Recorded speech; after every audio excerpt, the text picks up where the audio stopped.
ಲಕ್ಷ್ಮಿ ಅಡುಗೆ ಮನೆಗೆ ಸ್ವಾಗತ. ನಾನು ಮಟನ್ ಸಾಂಬಾರು ಹೇಗೆ ಮಾಡೋದು ಅಂತ ತೋರಿಸ್ತಾ ಇದ್ದೀನಿ. ಇಂಗ್ರೀಡಿಯೆಂಟ್ಸ್ ಏನು ಅಂದರೆ ಸ್ವಲ್ಪ ಕೊತ್ತಂಬರಿ ಸೊಪ್ಪು, 3 ಇಂಚು ಶುಂಠಿ, 4 ಗೆಡ್ಡೆ ಬೆಳ್ಳುಳ್ಳಿ, 2 ಟೊಮೊಟೊ, ಅರ್ಧ ಹೋಳು ಕಾಯಿ, 3 ಈರುಳ್ಳಿ ತಗೊಂಡಿದ್ದೀನಿ. ಮಟನ್ ಸಾಂಬಾರಿಗೆ ಹಾಕೋದಕ್ಕೆ ಒಂದು ಸ್ವಲ್ಪ ಸಬ್ಸಿಗೆ ಸೊಪ್ಪು, ಸ್ವಲ್ಪ ಕೊತ್ತಂಬರಿ ಸೊಪ್ಪು ಮತ್ತು ಸ್ವಲ್ಪ ಮೆಂತ್ಯ ತಗೊಂಡಿದ್ದೀನಿ.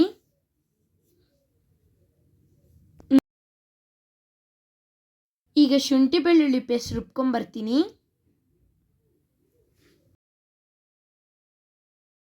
ಈಗ ಹಾಗೇನೆ ಕಾಯಿ ಮತ್ತು ಕೊತ್ತಂಬರಿ ಸೊಪ್ಪು ರುಬ್ಕೊಂಬರ್ತೀನಿ. ಈಗ ನಾನು ಕುಕ್ಕರ್ ಇಟ್ಕೊಂಡಿದ್ದೀನಿ. ಕುಕ್ಕರಿಗೆ 4 ಸ್ಪೂನ್ ಎಣ್ಣೆ ಹಾಕೊಳ್ತಾ ಇದ್ದೀನಿ. 1 kg ಮಟನ್ ತೊಳೆದಿಟ್ಕೊಂಡಿದ್ದೀನಿ. ನಾನು ಮೀಡಿಯಮ್ ಸೈಜಲ್ಲಿ 1 ಈರುಳ್ಳಿ ಹಚ್ಚಿಟ್ಕೊಂಡಿದ್ದೀನಿ. ಹಾಗೆ 2 ಟೊಮೊಟೊ ರುಬ್ಬಿಟ್ಕೊಂಡಿದ್ದೀನಿ.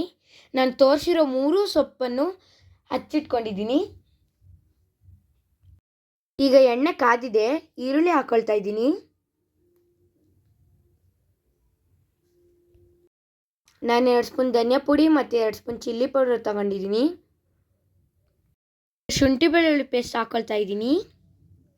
ಇದು ಹಸಿ ವಾಸನೆ ಹೋಗೋ ತನಕ ಫ್ರೈ ಮಾಡ್ಕೊಳ್ತಾ ಇದ್ದೀನಿ.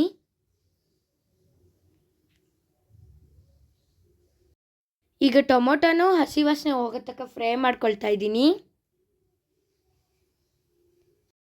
ನಾನು ಹಚ್ಚಿಟ್ಕೊಂಡಂಥ ಸೊಪ್ಪು ಹಾಕೊಳ್ತಾ ಇದ್ದೀನಿ. ಈಗ ಇದನ್ನು ಫ್ರೈ ಮಾಡ್ಕೊಳ್ತಾ ಇದ್ದೀನಿ. ಮಟನ್ ಸಾಂಬಾರ್ಗೂ ಕೂಡ ಒಂದು ಸ್ವಲ್ಪ ಇದ್ಕಿದ ಕಾಳು ಹಾಕೊಳ್ತಾ ಇದ್ದೀನಿ. ಈಗ ಇದು ಫ್ರೈ ಆಗಿದೆ. ಈಗ ಮಟನ್ ಹಾಕೊಳ್ಳೋಣ.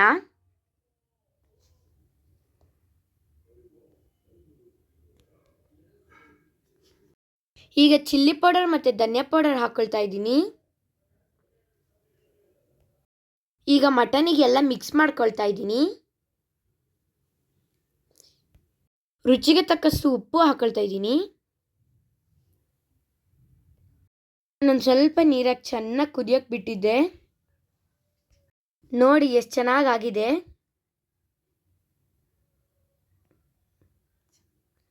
ಚೆನ್ನಾಗಿ ಬೆಂದಿದೆ. ಈಗ ಕಾಯಿ ಮತ್ತು ಕೊತ್ತಂಬರಿ ಸೊಪ್ಪು ರುಬ್ಬಿರೋ ಪೇಸ್ಟ್ ಹಾಕೊಳ್ತಾ ಇದ್ದೀನಿ. ಈ ವಾಸನೆ ಹೋಗೋ ತನಕ ಕುದಿಯೋಕೆ ಬಿಟ್ಟಿದ್ದೀನಿ. ಈಗ ನೀರು ಹಾಕೊಳ್ತಾ ಇದ್ದೀನಿ. ಜಾಸ್ತಿ ಗಟ್ಟಿನೂ ಮಾಡ್ಕೊಂಡಿಲ್ಲ, ಜಾಸ್ತಿ ತೆಳುವೂ ಮಾಡ್ಕೊಂಡಿಲ್ಲ, ಈ ಹದದಲ್ಲೇ ಮಾಡ್ಕೊಂಡಿದ್ದೀನಿ. ಈಗ ಕುಕ್ಕರ್ ಮುಚ್ತಾ ಇದ್ದೀನಿ. ಇದು 5 ವಿಷಲ್ ಬಂದಾದಮೇಲೆ ಇಳಿಸ್ಕೊಳ್ತೀನಿ.